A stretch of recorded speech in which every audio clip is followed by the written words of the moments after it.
demək, filtr bölməsi üçün necə deyək? Yenə bu hissələri çıxardım. Value bölməsindən ümumi gəlir qalsın. Bu şəkildə qalsın. Insert slicer nədir? Ümumiyyətlə, slicer və timeline nədir? Mən standart olaraq burada tətbiq edəcəyim filtrlərin daha advanced səviyyə, yuxarı səviyyə seçimləridir. Yəni necə? Mən gəlib insert slicer desəm, mənim bu başlıqlarımın adlarının hər biri burada görsənmiş olacaq. Mən filtrləmə əməliyyatını nəyə görə eləmək istəyirəm? İstəyirəm ölkəyə görə etmək. Baxın, ölkə seçimini edim, OK kliklədim. Və mənə ölkələrdən həmin o hansı ki filmlərin çəkildiyi ölkələrin adlarını burada göstərmiş olacaq. Bu nədir? Bu odur ki, əgər mən gəlib buradan Kanadaya klikləsəm, baxın, gəldi ölkələrdən Kanadaya filtr verdi və göstərdi ki, hər bir Kanadada çəkilən filmlər, janrlar və həmin filmlərdən əldə olunan gəlir. Yəni bu samı count edək, daha rahat görək. Misal üçün, buradan da bunu dəyişək, number format, general edək, OK. Bu mənə göstərir ki, dram janrında Kanadada 12 filmin çəkilib, komediya janrında 20 film.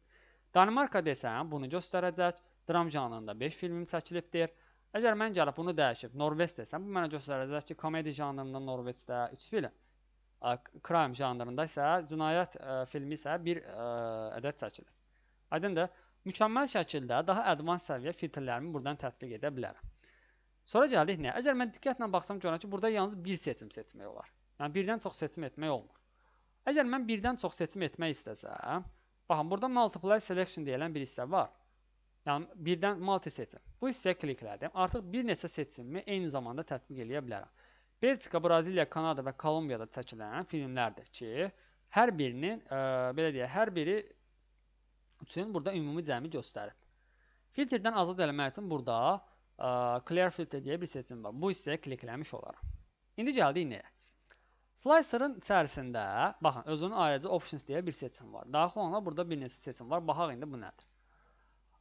Bu slicer'ın adıdır. Ölkə olaraq qalır. Yəni, şərti olaraq buraya istədiyimiz ad verə bilərik. Slicer settings'in içərisində bir neçə seçimlər var. Slicer'ın adı, burada slicer'ın görsənən adı. Ölkə yox, başqa bir adı istəyirəmsə onu görsətsin. Slicer'ın içərisində olan məlumatların A-dan Z-dən A-ya düzülməsini göstərir. Hansı ki, bu məlumatlardan gedir. Və custom list tətbiq eləmişəmsə, həmin custom listini tətbiq eləmək üçündür. Bu isə slicer'ın bağlandığı datalar üzərində, misal üçün, hər hansı bir hissədə gizlənmiş data ola bilər, silinmiş data ola bilər, hansı ki, onların görsənib görsənməməyini tənzimləyir. Report connection hansı məlumata bağlıdır, onu göstərir. Mənim faktiki məlumatım pivot table-ma bağlıdır. Buradan bağlantını götürüb OK desəm, baxın, nə qədər klikləsəm də artıq slicer'ım işləmir, görürsünüz, heç bir filtr tətbiq eləmir. Ki, connection gərək yenidən bərpa edək. Sonra buradan slicer'ın stylini dəyişə bilərəm. İstədiyim stil slicer yarada bilərəm. Bunun üçündür. Arrange nədir? Bir neçə slicer'ım olacaq təqdirdə onu qarşıya və önə gətirə bilərəm. Hansı ki, page layout'da gördüyümüz bu məlumatlarla eynidir. Biz necə burada obyektləri qarşıya və geriyə aparırıq? Eyni tip məlumatlardır. Yəni, misal üçün, pivot table-ma başqa bir slicer tətbiq eləsəm, analyze-dan, insert slicer dedim. Olsun, bu da dil üzrə. Gəldi, mənə belə bir slicer tətbiq edir. Baxın, gördünüz, həmin o arxadakı slicer'ı forward deməklə önə gətirə bilərəm və yaxud da geri göndərə bilərəm. Bu kimi seçimlərdir. Selection pane açır mənə ümumilikdə göstərir ki, neçə slicer'ım var. Buradan həmin slicer'ları gizlədib və ya aktiv edə bilərəm. Sonra baxaq. Options.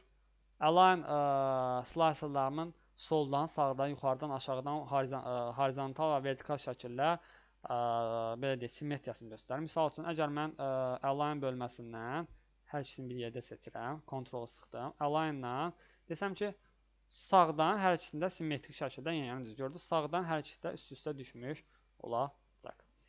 Sonra burada nə var? Qruplaşdırmaq var hər ikisini, rotate çevirmək var. Width və height bir slicer'ımın enin və uzunluğunu artırıb azalmaqdır. Yəni, biri var bu şəkildə artırıb azaldan. Baxın, buradan və yaxud da uzunluğunu artırıb azalda bilərəm. Bunu bu şəkildə burada manual şəkildə də edə bilərəm. Gəldi indi nəyə? Column. Neçə sütundan ibarət olmaq. Baxın, faktiki bir sütundan ibarətdə məlumatlarım, düzdür. Column isə artırıb 2, 3, 4 desəm, baxın, məlumatlarım bu şəkildə daha görünüş vizual cəhətdən görünə bilən hala sala bilərəm. Ki, 6 sütundan ibarət oldu. Yəni, sütun deyəndə bunlar nəzərdə tutulur. Mən bunu azaltsam, burada da azalmış olacaq. Buradakı height və width nədir? bu buttonlar var. Bu buttonların eni və uzunluğu. Yəni, əgər mən buradan artırsam, nəyi? Uzunluğu bu şəkildə artacaq. Eni artırsam, bu şəkildə hər bir buttonun eni artmış olacaq. Demək, slicer budur. İndi gəldik nə? Bir neçə slicer tətbiq edək və məlumatlarımızı, datalarımızı analiz edək. Seçdim nə? Ölkələr üzrə olsun. Gəlin bunu biraz böyüdək. Options deyirəm ki 7 sütundan ibarət olsun. Dil üzrə olanı da artırıram. Bu da olsun 7 sütundan ibarət. Kiçiltdim. Bu hissəni də biraz böyütdüm. Gəldim alt-alta düzmüş oldu. Baxam indi nəyə? Mənə lazımdır nə? Hər birini də təmizləyirəm. Okay. Misal üçün, mən gəlib buradan dil bölməsindən İtaliya dilində olan filmlərimə filtr versə, mənə nə edəcək? İtalyan dilində olan filmlərimi göstərdi. Və digər seçimlərimi mən seçə bilmirəm. İtalyan seçimi nedənlə. Baxın, digər hissələr disable'dır. Görürsünüz? Disable olma səbəbi odur ki, İtalyan dilində çəkilən filmlər yalnız və yalnız İtaliyada və İngiltərədə çəkilir. Digər ölkələrdə çəkilməyib. Məntiq budur. Ki, İtalyan dilində olan İngiltərədə çəkilən filmlərin filtr versəm, yalnız macəra janrındadır və bir ədəddir. Görürsünüz, rahat şəkildə neçə sətirli 4000-dən çox məlumatlarımı bir saniyə ərzində analiz edə bilərəm. Başqa bir analiz seçimi etsəm, misal üçün multiply selection deyirəm. Deyirəm ki, Belçikada, Danimarkada, Yaponiyada, İspaniyada, bir də ki, İngiltərədə çəkilən filmlərimdir. Hansı ki, bunların içərisində, baxın, bu 2 dildə çəkilən film yoxdur deyə disable oldu.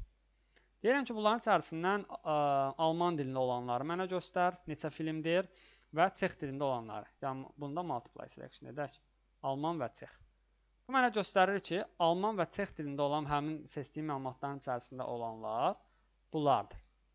Və hər filmdən neçə ədəddir onu göstərmiş olacaq. Gəldi indi nəyə? Slice ilə yanaşı mənim burada başqa bir seçim də var. Timeline. Timeline nədir?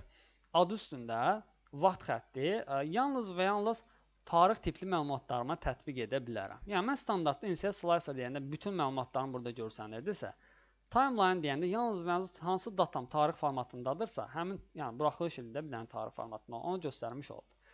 Demək, slicer silmək üçün hər hansı bir slicerin üzərində bu şəkildə seçib backscape seçimini edərəm. Həmin slicer silinmiş olacaq. Gəldim indi nəyə? Aha, hal-hazırda filtrləməmiz yoxdur. Slicer, okey, timeline, buraxılış ilə okey. Gəldi mənə belə bir xətt göstərdi, vaxt xətti. Mən bunu böyüdürəm. Bunun da özünün optionsu var və bu optionsda gördüyümüz məsələlər, slicerda gördüyümüz məsələlərlə eyni tipdir. Ona görə ayrı-ayrı ehtiyac yoxdur. Timeline vaxt xəttidir. Bu da bir filtrin bir növüdür. Sadəcə zamanları tətbiq eləmək üçün.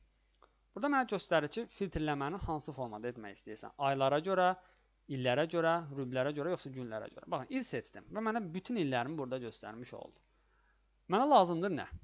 Tutaq ki, 2014-cü ildə çəkilən filmlərin hansılardır? 2014-də klikləyən kimi, baxın, mənə göstərdi ki, hər janr üzrə çəkilən filmlərimin sayı bunlardır. Bu 2014-də aiddir. Ki, misal üçün, birinin üzərində klikləsəm, tutaq ki, aksiyon. Klikləyən kimi, baxın, açdı mənə ayrıca səhifədə. Əgər gələk mən bunun ilinə baxsam, görürəm ki, hər biri 2014-cü ilə ibarətdir. Aydındır? Bu mənə gəlib göstərəcək nəyi? Vaxt xəttin illər üzrə. 2012, 2011, 2010 və s. Ki, burada da, artıq burada multiply selection, bir neçə ili eyni zamanda seçmək üçün, baxın, bu hissə künclərin üzərinə gələndə mouse'un indikatoru bu şəkildə bir forma alır. Buradan tutub sağa doğru çəkməyim kifayətdir ki, 3 il, 4 il üzrə məlumatlarını bu şəkildə göstərmiş olacaq. Clear desəm, filtrdən azad elədi. Mən məlumatımı həm də il yox, rüblər üzrə istəsəm, bu nə göstərəcək? 2019-cu ilin 1-ci, 2-ci, 3-cü, 4-cü rübə, 2010-cu ilin rübləri və s. Ki, misal üçün, 2015-ci ilin 2-ci rübündə istehsal olunan filmlərim, buraxılan filmlərim bunlardır və yaxud da bunu sağa doğru, sola doğru çəksəm, həmin o rüblər üzrə məlumatlarımı göstərmiş olacaq. Eyni zamanda aylar, eyni zamanda günlər üzrə filtr verə bilərəm. Baxın, günlər üzrə filtrim artıq daha detallı olmuş olacaq. Timeline seçimim bundan ibarətdir.